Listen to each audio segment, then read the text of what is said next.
So as you can tell from that introduction, most of my resume looks like a medical CV these days. There was a day when I spent a little bit more time on the business side. And actually, I was just wondering how I ended up here after 10 plus, 15 plus years, maybe even longer now, within the medical community. And I think the real reason why Priya tapped me to join Emed events didn't really have anything to do with the fact that I have an MBA and an MD in a combination. It was actually the result of the recent Business Week rankings, where my alma mater, Duke, actually outranked Harvard, which is Priya's, for the first time, and we were #1. So the reality is that Priya hired me under the adage of, if you can't beat them, then hire them. So my introduction to Emed events is through Priya and actually through Dr. Spitz here. It was an unexpected meeting. I'd signed up for a conference on epilepsy so I could get more CME and learn more. And before the conference started, Dr. Spitz introduced Priya to us, who then took up the spotlight and talked about her vision for Emed events and what it would be, and asked for our input and our support. And I was very impressed with Priya. She had a lot of poise. She was clear. She clearly had drive, and her business plan was well organized, even in the short presentation she was giving us before our lectures. So I decided to learn more about what was going on with Emed events at that time.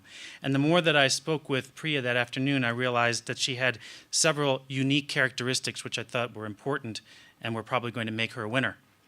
The first was that her business acumen isn't good, it's superb.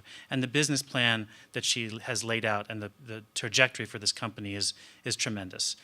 And then I think maybe most importantly, this is a woman and a group of people that I'm now meeting and getting to work with more, who are driven by right principles. And what I mean by that is that first there's a desire to support and serve others, and then from that desire, they build the business and then their fortunes, rather than the other way around. So I thought this was very important, especially if I were going to be getting back involved in business to the same extent that I have been involved in medicine so recently. It was a number of months later when Priya approached me and asked me if I would be willing to review the site and take a look at it both from the perspective of the MD, the end user, and then also from the MBA. And then she asked me for more. She said, by the way, do you have any friends that you could get to review this site? And then she asked me for more again. She said, could you do that by Wednesday? So, and then you know what happened, right? Because when Priya asks you these things, you end up saying yes, and the next thing you know, you're doing it, and then a lot of good things happen. So that was sort of how the initial introduction started. When I got into the site, honestly, I thought it was good in a number of ways and had some excellent features, and but I think it came up short in a couple of points, and so I said so, and I didn't pull any punches. You know, I think a Harvard MBA can hear it when there's something that's not quite right. But what happened next really impressed me. It was about 2 minutes later that Priya had me on a phone in front of my computer, leading a meeting with the chief programmers in India as to how we were going to fix this site and improve it. 2 minutes. And less than 8 hours later, almost all the points that we discussed were fixed. They were changed. The site was better. It happened that fast, and it keeps happening that fast. So Emed Events is a company and has a website that evolves very rapidly. If you think you like what you see today, just wait a week and take a look again, because it'll be even better than that. This is also a good thing because the market keeps changing and moving very quickly.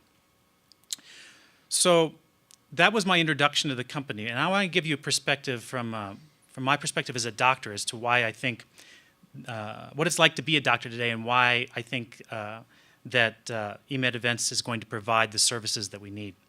So I'm a board-certified neurologist, and that means, though, that I still have to take 270 hours of continuing medical education before I can go and take my board certification again. And if I don't take those hours of education, I can't even sit to take the test. So, and I'm not alone. I mean, neurology is only one of all of these specialties. Every single person who has finished with their training in the last 15 or more years is obligated every 10 years to go back and take this test again. And I guess what I'm trying to say is that somebody changed the rules on us. You know, there was a time when you got board certified, Mark, and then it was okay that you didn't necessarily need to continue to stay up on your game, but the times have changed for the better, and now we do. And what does that mean? That means that I have to take a lot more education, and that means I have to go to a lot more conferences. Do you think that I have the time to organize that? No, I don't have the time to do that. I'm busy seeing patients and doing other things. Would I like to have a great conference experience? Yes, I would. So from a very personal standpoint, from this experience, it's very clear to me that Emed Events has positioned itself brilliantly. The timing is perfect, and the growth is bound to happen. So I'm very excited.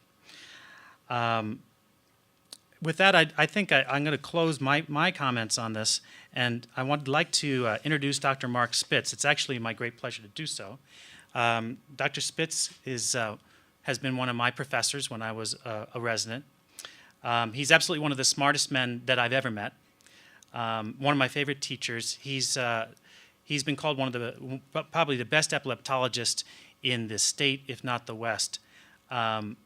He's a collector of vintage ties, a chess master, a polymath, and from my perspective, none of that matters. Because what really matters is the gift that he gives his patients every day. And it doesn't matter if the patients walk funny, or can't talk right, or dress weird. It just doesn't matter to Mark, because Dr. Spitz sees each patient as they truly are, as a human being first, deserving of respect, dignity, support, and caring. He sees them as a person. And at the moment when they meet in his office, Dr. Spitz's patient is the most important person in the world. Ladies and gentlemen, Mark Spitz.